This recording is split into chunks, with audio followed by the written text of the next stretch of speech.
Hello guys, welcome back to my YouTube channel. For today's video guys ay pag-uusapan natin about sa non-proto professional driver's license.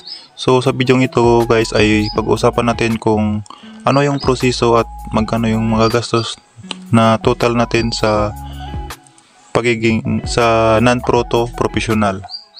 So tara na guys, let's go.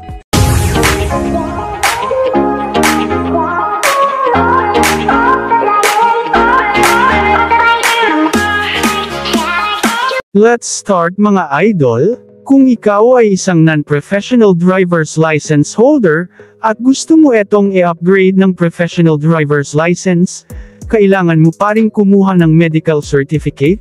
Pumunta ka lang sa pinakamalapit na LTO office at magtanong sa mga clinic na accredited sa kanila, dahil doon lang po tayo pwedeng magpa-medical. At ngayon kung meron ka ng medical certificate, kailangan mo pa rin mag-exam sa iyong LTO portal, na naka-professional exam site, at kapag pumasa ka sa exam, maaari mo ng epa-print, at sabay mong dalahin sa LTO office ang iyong medical certificate at ang resulta ng exam mo sa LTO portal mo. Ngayon ay sasabihin ko sa inyo mga boss, ang magagastos sa non-proto professional driver's license. Number 1, medical certificate is 600.00. Number 2, processing fee is 100.00. Number 3, license fee is 685.00. Ang total mga boss is 1,380.00 only.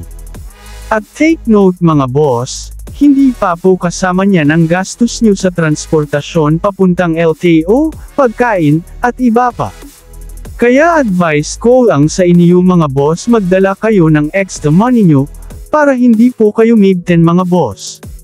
Maraming salamat sa panood. Kung nakatulong ang video na ito, please subscribe my YouTube channel mga boss. Thank you. See you in the next one.